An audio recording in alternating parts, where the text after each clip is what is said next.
बहुत ही गुपचुप तरीके से सैटेलाइट सिस्टम को बंद करके चुपचाप इस रूट को फॉलो करते हैं और रूस से सामान लेकर, चाहे वो बारूद हो, असला हो, हथियार हो, मिसाइल हो या फिर रसद हो, सब कुछ लेकर चुपचाप ईरान के बंदरगाह बंदर अंजलि पर पहुंच जाते हैं। और यही है सबसे बड़ा खेल जो पर्दे के पीछे रूस और ईरान मिलकर खेल रहे हैं। कैस्पियन सागर के उत्तरी किनारे पर वोल्गा नदी के डेल्टा पर स्थित है अस्त्रखान। यहां से जहाज लदते हैं और सीधा रुख करते हैं ईरान के उत्तरी तट की तरफ। दूसरी तरफ ईरान के गिलान प्रांत में बसा है बंदर अंजलि, जो इस पूरी सप्लाई चेन की सबसे अहम कड़ी माना जाता है। दोनों बंदरगाहों के बीच की दूरी करीब 600 माइल है और जहाज इसे कुछ ही दिन में पूरा कर लेते हैं। सबसे इंपॉर्टेंट दिलचस्प बात यह है कि यह सिर्फ एक बंद समंदर नहीं है।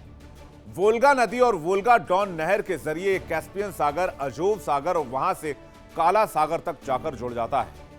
यानी रूस के भीतरी इलाकों से लेकर कैस्पियन तक और वहां से ईरान तक एक पूरा वाटर वे नेटवर्क तैयार है, जिस पर किसी बाहरी ताकत की नजर नहीं पहुंचती। हालांकि आपने बीच बीच में खबर यह सुनी होगी कि यूक्रेन इस इलाके में हमले की कोशिश करता है, खासकर काला सागर में और कैस्पियन सी के रशिया के तटीय इलाकों में।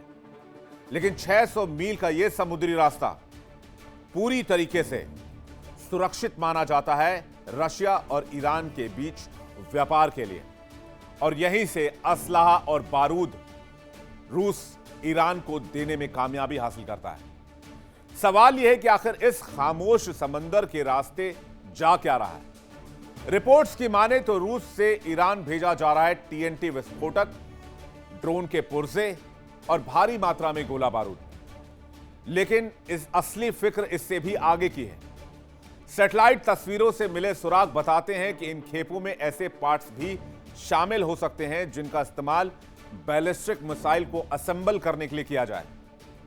मतलब यह सिर्फ हथियारों की सप्लाई नहीं, यह ईरान की मिसाइल ताकत को दोबारा खड़ा करने की सोची समझी रणनीति है।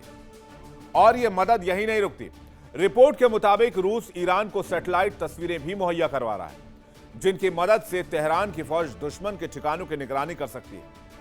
और यही नहीं, रूस उन जहाजों की निगरानी भी करता है जिन जहाजों में यह सामान लदा होता है, बारूद लदे होते हैं, ताकि उन जहाजों को दुश्मन देश निशाना ना बनाए।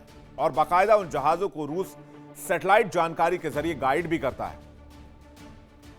यानी जमीन पर हथियार और आसमान में आंखें, दोनों मोर्चों पर रूस ईरान के साथ इस जंग में खड़ा नजर आ रहा है। इससे एक बात और साफ होती है, डोनाल्ड ट्रंप का बयान कोई हवा हवाई नहीं था। डोनाल्ड ट्रंप के पास पक्का खुफिया इनपुट था कि रूस ईरान को हथियार से हेल्प कर रहा है। तो क्या कोई सीक्रेट डील है रूस और ईरान में? रूस के ऐसा करने की वजह क्या है?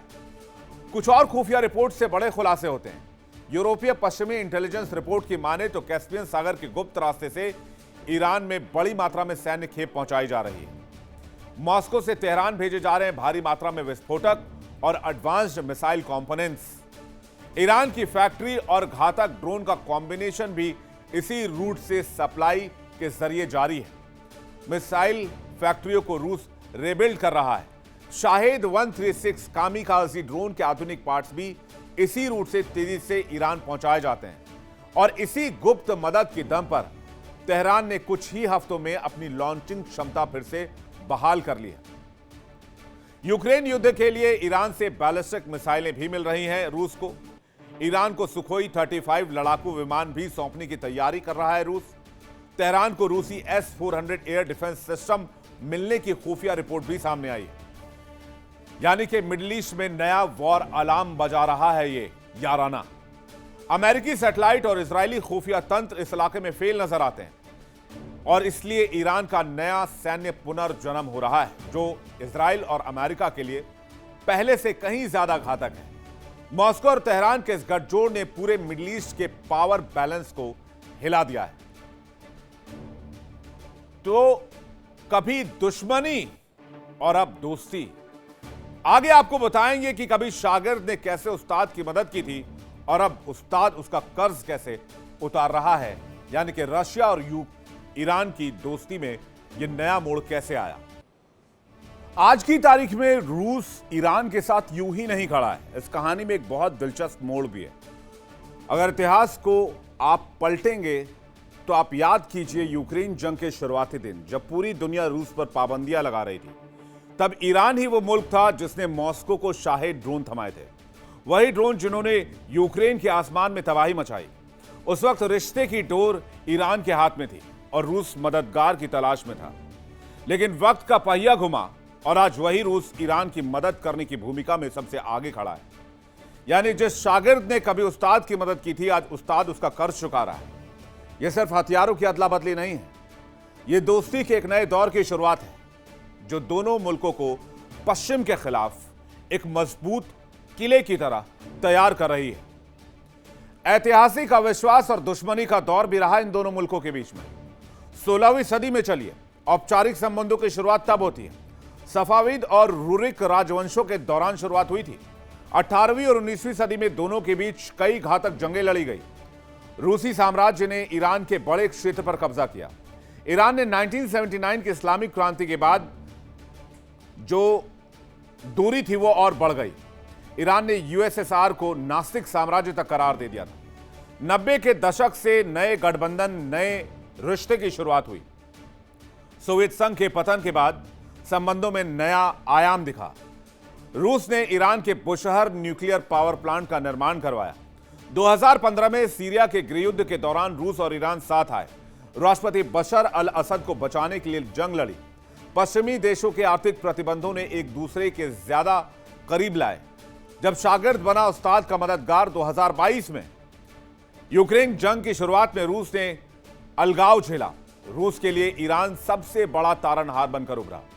ईरान ने रूस को घातक शाहिद 136 ड्रोन दिए क्योंकि ईरान कामिकाजी ड्रोन बनाने में, टेक्नोलॉजी में महारत रखता था और इसलिए हवाई मोर्चे पर रूस की गिरती युद्ध क्षमता बच गई। पहली बार ईरान सप्लायर बना और महाशक्ति रूस खरीदार बना। और अब वक्त आ चुका है कि रूस उस कर्ज को उतारे। रूस ईरान के बीच 20 साल का ऐतिहासिक संधि भी है। स्ट्रेटेजिक पार्टनरशिप ट्रीटी के तहत ईरान को सुरक्षा की गारंटी है। ईरान को air defence Sukhoi fighter jets देने की तैयारी कर रहा है रूस। यहां तक कि जासूसी सैटेलाइट देकर भी ईरान को रूस एक अजय किला बनाना चाहता है। और यह पूरी खबर अचानक सामने नहीं आई है, बल्कि एक बड़े टकराव के ठीक बाद आई है। रिपोर्ट के मुताबिक इससे पहले इजराइल ईरान के अहम बंदरगाहों और सैन्य सप्लाई नेटवर्क को निशाना बना चुका है। बंदर अंजलि पोर्ट, जो ईरान तक हथियार पहुंचाने वाले समुद्री नेटवर्क की एक अहम कड़ी माना जाता है, उसे भी इजरायली हमलों में नुकसान पहुंचा। यानी इजराइल की कोशिश थी कि ईरान की सप्लाई लाइन को ही जड़ से काट दिया जाए। लेकिन यह सप्लाई चेन सिर्फ एक बंदरगाह पर नहीं टिकी थी। ईरान की तरफ से बंदर अंजलि के अलावा अमीराबाद पोर्ट भी इस नेटवर्क का हिस्सा बताया जाता है, जबकि रूस की तरफ से अस्त्रखान के साथ साथ मखचकला और कैस्पिक्स जो बंदरगाह है वहां का भी इस्तेमाल होता है। यानी एक नहीं बल्कि बंदरगाहों की एक पूरी चेन है जो इस खामोशी के साथ ईरान को हथियार और रसद पहुंचा रहा है। जैसे एक रास्ता बंद करने की कोशिश होती है, यूक्रेन अटैक करता है, उसी समय दूसरे पोर्ट को खोल दिया जाता है और दूसरा पोर्ट सेम ऑपरेशन शुरू कर देता है। इसलिए इस रास्ते को बंद कर पाना भी बहुत मुश्किल है। किन किन पोर्ट से मदद पहुंच रही है यह भी आप देख लीजिए। आइए देखते हैं।